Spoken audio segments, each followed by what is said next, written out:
ஐயா, பொதுவாவே ஆசிரியர்கள்னா மாணவர்கள் வந்து, இந்த ஆசிரியர் என்னைய அப்படி அடிச்சு, அது இப்படி பண்ணாங்க அப்படிங்கிற மாரி அந்த வார்த்தைகள்லாம் சொல்லிட்டு இருப்பாங்க. பொதுவா ஆனா உங்கள பொறுத்தளவுக்கு வந்து, உங்களுடைய மாணவர்கள் எல்லாமே வந்து இன்னமும் உங்க கூட தொடர்புல இருக்காங்க. நீங்க எந்தெந்த பள்ளியில நீங்க பணியாற்றுறீங்களோ, அங்கலாம் இருக்க மாணவர்கள் உங்க கூட தொடர்புல இருக்காங்க. அதற்கு நேயர்கள் அனைவருக்கும் வணக்கம்.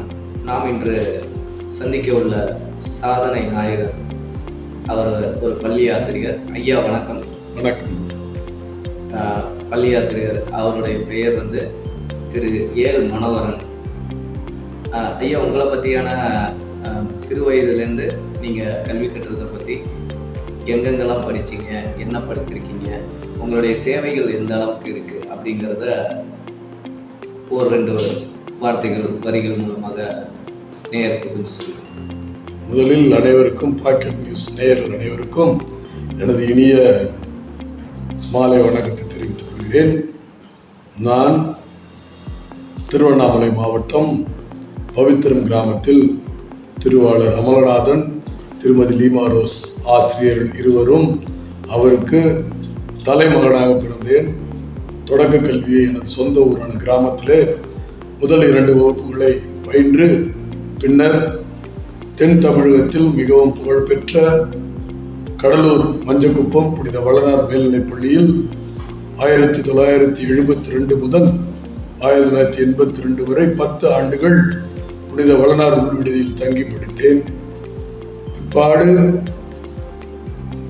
திருப்பத்தூர் தூய நெஞ்ச கல்லூரியில் 1982 முதல் 85 வரை இளங்கலை அறிவியல் இயற்பியல் பாடம் எடுத்து முதன்மை பாடமாக எடுத்து தேர்ச்சி பெற்று 1986-87 புதுவை புனித போப் ஜான் பால் கல்வியியல் கல்லூரியில்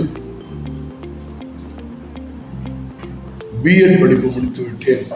முடித்து பிற்பாடு ஒரு 4-5 வருடங்கள் உள்ளூர் பள்ளிகளிலும் பிற பள்ளிகளிலும் சேவை செய்து 1992 ஜூன் மாதம் புதுவை கடலூர் உயர்மறை மாவட்டத்தில் உள்ள Saint Paul's matriculation higher secondary school block 4 Neyveli reverend father E Thomas அவர்களுடைய ஆசியுடன் அங்கு பட்டதாரி ஆசிரியராக பணியேற்றுக் கொண்டேன். 2007 ஜனவரி 23 வரை 15 ஆண்டுகள் அந்த பள்ளியிலே சிறப்பாக பணி செய்யும் வாய்ப்பு கிடைத்தது. 24/1/2007 முதல் சாத்திப்பட்டு புனித பீட்டர் மேல்நிலைப் பள்ளியில் அறிவியல் பட்டதாரி ஆசிரியராகவும், பின்னர் 2017 அக்டோபர் மாதம் விழுப்புரம் மாவட்டம் கோலியனூர் ஒன்றியம் செங்காடு அரசு நிதியுதவி பள்ளியில் ஆர்சி நடுநிலைப் பள்ளியில் பட்டதாரி அறிவியல் ஆசிரியராக பணியிட மாற்றம் பெற்று 4/6/2019 முதல் விழுப்புரம் மாவட்டம் காணை ஒன்றியம் தெளி கிராமத்தில் இருக்கக்கூடிய அரசு நிதியுதவி பெறும் ஆர்சி நடுநிலைப் பள்ளியில் தலைமை ஆசிரியராக பொறுப்பேற்று 6 ஆண்டுகள் பணி செய்து 30/4/2025 அன்று பணி ஓய்வு பெறுகிறேன். ஐயா, பொதுவாகவே ஆசிரியர்கள்னா மாணவர்கள் வந்து, இந்த ஆசிரியர் என்னைய அப்படி அடிச்சு, அது இப்படி பண்ணாங்க அப்படிங்கிற மாதிரி அந்த வார்த்தைகள்லாம் சொல்லிட்டு இருப்பாங்க. பொதுவாக ஆனால் உங்களை பொறுத்தளவுக்கு வந்து, உங்களுடைய மாணவர்கள் எல்லாமே வந்து இன்னமும் உங்க கூட தொடர்புல இருக்காங்க. நீங்க எந்தெந்த பள்ளியில நீங்க பணியாற்றுறீங்களோ அங்கெல்லாம் இருக்க மாணவர்கள் உங்க கூட தொடர்புல இருக்காங்க. அதற்கு என்ன காரணம் என்று சொல்ல முடியுங்களா? அதற்கு முழு முதற் காரணம், எங்களுக்கு நான் படிக்கும் பொழுது பள்ளியிலும் உள்விடுதியிலும் எங்களுக்கு காப்பாளர் தந்தையாக இருந்தார் அவர்கள் ஃபாதர் தாமஸ் அவர்கள்தான். அவர்களுடைய வழிகாட்டுதலின்படி அவர் எங்களை எவ்வாறு அன்புடனும் அரவணைப்புடனும் வழிநடத்தினாரோ, அதே நேரத்தில் கண்டிப்புடனும் எங்களை வழிநடத்தி எங்களை ஒரு நல்ல உயர்ந்த நிலைக்கு எங்களை கொண்டு சென்றார். அதே அவருடைய வழிமுறைகளை பின்பற்றி தான் நான் என்னுடைய மாணவர்களிடம் பள்ளி நேரத்தில் அவர்களுக்கு ஒரு நல்ல கண்டிப்பான ஆசிரியர், பள்ளி நேரம் தவிர்த்து அவர்களுக்கு ஒரு நல்ல நண்பனாகவும் அவர்களுடைய வாழ்க்கைக்கு பல விதத்திலும் உயர்வு வழிகாட்டுதலாகவும் இருந்து ஒரு நல்ல என்னுடைய சிறப்பான பணியை நான் செய்து வந்தேன். அந்த ஒரு காரணமாகவும் இருக்கலாம் மாணவர்களோடு இன்று வரை தொடர்பில் இருக்கிறார்கள். அதுதான் மிகவும் முக்கிய காரணம். அவருடைய அன்பு, என்னுடைய செயல்கள் அவர்களுக்கு பிடித்திருக்கலாம் என்று நான் நினைக்கிறேன். உங்களுடைய மாணவர்கள் தற்போது எந்தெந்த பொறுப்புல இருக்கிறாங்க? எப்படி அவங்களுடைய நம்முடைய செயின்ட் பால்ஸ் நெய்வேலி பள்ளியிலே நான் 10ஆம் வகுப்பு வரை தான் அறிவியல், அதுவும் பிசிக்ஸ் பாடம் எடுத்தேன். அப்பொழுது நம்முடைய பள்ளியில் பயின்ற மாணவர்கள் இன்று உலகளாவிய அளவில் வானுயர புகழ்பெற்று சிறப்பிடம் பெற்றிருக்கிறார்கள். மருத்துவத்துறை, அறிவியல் ஆராய்ச்சித்துறை, இலக்கியத்துறை, ஈவன் கலை, சினிமா துறை, விளையாட்டுத்துறை, அனைத்து துறைகளிலும் எங்களிடம் பயின்ற மாணவர்கள், செயின்ட் பால்ஸ் பள்ளியில் பயின்ற மாணவர்கள் மிக உயர்ந்த நிலையில் இருக்கிறார்கள் என்று சொல்லும் பொழுது மிகவும் மனம் பூரிப்படைகிறது. நாங்கள் அதை குறித்து பெருமை அடைகிறோம். இப்ப தற்போது நீங்க பணியாற்றக்கூடிய அந்த பள்ளியில நீங்க தலைமை ஆசிரியரா இருக்கீங்க. அந்த பள்ளியில இருக்கக்கூடிய அதுல உங்களுடைய சேவைகள் எந்த மாதிரியான சேவைகள் நீங்க செஞ்சிருக்கீங்க இது வரைக்கும்? நான் தெளி கிராமத்தில் உள்ள பள்ளியில் பொறுப்பேற்றும் பொழுது அடிப்படை வசதிகள் மிகவும் குறைவாக இருந்தது. முதலில் கழிவறை, அந்த கழிவறைக்கு நம்முடைய முன்னாள் மாணவர்கள், நண்பர்கள், உறவுகள் மூலம் ஒரு கழிப்பறை மாணவர்களுக்கும் மாணவர்களுக்கும் என தனியாக கழிப்பறை கட்டப்பட்டு இன்றளவும் பயன்பாட்டில் உள்ளது. வருங்கால சமுதாயத்திற்கு மிகுந்த பயனளிக்கும்.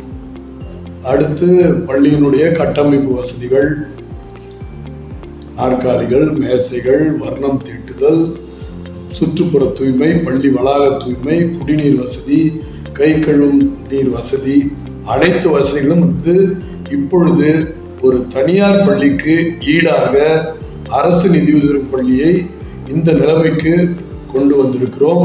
அதற்கு நண்பர்கள், உறவினர்கள், என்னிடம் பயின்ற முன்னாள் மாணவர்கள், அரசு துறை அதிகாரிகள் அனைவருமே இதற்கு ஒத்துழைப்பு கொடுத்தார்கள். இன்றளவும் மிக சிறப்பாக பள்ளி செயல்பட்டு கொண்டு வருகிறது. பள்ளியின் மாணவர்களின் கல்விக்கு எந்த மாதிரியான முன்னெடுப்புகள் எடுத்திருக்கீங்க? பள்ளிக்கு செல்லும் பொழுது அரசு நிதியுதவி பள்ளி என்பதால் அரசினுடைய நலத்திட்டங்கள் பொதுவாக எங்களுக்கு மிகவும் குறைவாகத்தான் கிடைக்கும்.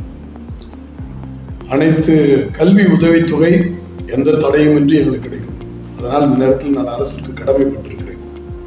அதே போல நம்முடைய முதலமைச்சர்களுடைய காலை உணவு திட்டம் எங்களுக்கும் விரிவுபடுத்தப்பட்டுள்ளது. இன்னும் வரும் காலங்களில் அவருடைய எல்லா திட்டங்களும், அரசு பள்ளிகளுக்கு கிடைக்கும் திட்டங்கள் அனைத்தும் எங்களுக்கும் கிடைக்கும் என்ற நம்பிக்கை இருக்கிறது. அந்த திட்டங்களை எல்லாம் சிறப்பாக செயல்படுத்தி வருகிறோம். எந்தவித தொய்வுமின்றி விலையில்லா பொருட்கள் அனைத்தும் வழங்கப்படுகின்றன. கல்வி உதவித்தொகை பெறப்பட்டு வழங்கப்பட்டு வருகிறது. அடுத்து மாணவர்களுக்கென நம்முடைய பள்ளிகளிலே வண்ண தொலைக்காட்சி பெட்டிகள், ஸ்மார்ட் டிவிஸ் ஒவ்வொரு கிளாஸ் ரூம்லையும் நாங்கள் கொடுத்திருக்கிறோம். கேபிள் கனெக்ஷன் கொடுத்திருக்கிறோம். குறிப்பாக இந்த கோவிட் பீரியட்ல கல்வி தொலைக்காட்சி மூலமாக, இந்த தொலைக்காட்சி பெட்டிகளின் மூலமாக மாணவர்களுக்கு அனைத்துமே கல்வி இடைநிற்றல் இல்லாமல் கல்வி கற்பித்தல் பணி தொய்வில்லாமல் நடந்து வந்தது. அதில் ஒரு மிகப்பெரிய சாதனையாகவே நாங்கள் கூறுகிறோம். எங்கள் பள்ளியில் நான் சேரும் பொழுது 78 மாணவர்கள் இருந்தார்கள். ஆனால் அப்பொழுது போன்ற வருடம் பார்த்தீங்கன்னா எங்களுக்கு 34 மாணவர்கள் அதிகமாக சேர்ந்து 140 மாணவர்கள் இன்றைக்கு இருக்கிறார்கள். ஆகவே இதுவே எங்களுக்கு மிகப்பெரிய சாதனையாக தான் தோன்றுகிறது. இதற்கு எங்களுடைய பள்ளியின் நிர்வாகம், டிஓஎஸ் மேலாளர்கள், அருட்திரு தந்தையர்கள், எங்களுடைய தாளாளர் அருட்திரு தந்தையர்கள் மற்றும் எங்களுடைய பள்ளி ஆசிரியர்கள், உள்ளூர் பொதுமக்கள், பெற்றோர்கள் அனைவருடைய ஒத்துழைப்பு தான் காரணம். தனி மனிதனாக இது செய்ய வாய்ப்பில்லை. நிறைவுடன் தடுப்பாது அப்படின்னு சொல்லுவாங்க. அதற்கு தங்களுடைய வார்த்தைகள் அனைத்தும் பொருந்தக்கூடியதாக இருக்கிறது ஐயா. பணி ஓய்வு அப்படின்னு சொல்லும்போது உங்களுடைய அந்த கல்வி மாணவர்களுக்கான அந்த கல்வி திட்டம் வந்து தொடருமா, எப்படி அதை பற்றியான ஒரு 2 வார்த்தைகள். பணி கற்பித்தல் பணி என்றுமே தடைபடாது. அந்த பள்ளியில் வேண்டாம் கற்பித்தல் பணி தடைபடும், நின்றுவிடும். ஆனால் அது வந்து பல்வேறு வடிவங்களில் பணி ஓய்வுக்கு பிறகு கண்டிப்பாக தொடருவேன். இதுக்கு இறுதியான ஒரு கேள்வி, மாணவர்களின் மணிமகுடம் எங்கள் ஆசிரியர் ஏழு மனோகர் அப்படின்ட்டு உங்களுடைய முன்னாள் மாணவர்கள்லாம் சொல்றாங்க, அதை பற்றியான உங்களுடைய கருத்து? எங்கள் முன்னாள் மாணவர்கள், அவர்களை பற்றி கூற வேண்டும் என்றால், அனைவருமே எல்லாருமே இந்த விளம்பரம் மாதிரி சொக்க தங்கம். அனைத்து மாணவர்களுமே நல்ல உயர்ந்த நிலையில் இருக்கும் பொழுது எங்களுக்கு அதை விட மிக பெரும் எங்களுக்கு மகிழ்ச்சி வேற எதுவுமே கிடையாது. அவர்களுடைய வளர்ச்சி எங்களுடைய மகிழ்ச்சி. அவர்கள் இப்பொழுது ஒவ்வொரு துறையிலும் சாதிக்கும் பொழுது அவர்கள்தான் மணிமகுடம். நாங்கள் அவர்களை ஏற்றிவிட்டோம். அவர்கள் அந்த ஏணியை வைத்துக்கொண்டு வானமே இல்லை என்ற அளவிற்கு அவர்கள் சென்று கொண்டிருக்கிறார்கள். முழுக்க முழுக்க அதுதான் அவருடைய வெற்றி தான் எங்களுடைய சாதனை. மிக்க நன்றிங்கய்யா. அதாவது கல்வி மட்டுமே வந்து உலகில் ஒரு அழியாத ஒரு செல்வமாக கருதப்படுகிறது, போற்றப்படுகிறது. யாராலையும் அதை வந்து எடுக்க முடியாது, யாருக்கு வேணாலும் கொடுக்கலாம் அப்படிங்கிற அந்த இதை வந்து தொடர்ந்து நீங்களுடைய பணிகள் ரொம்ப சிறப்பாக செஞ்சிட்டு இருக்கீங்க. நம்மளுடைய பாக்கெட் தமிழ் நியூஸ் சார்பாக உங்களுக்கு எங்களது நெஞ்சார்ந்த வாழ்த்துக்களும் மகிழ்ச்சியும் தெரிவித்துக் கொண்டு இந்த நிகழ்ச்சியை வந்து நிறைவு பண்ணுவோம். நன்றிங்கய்யா. நன்றி. மீண்டும் நன்றி.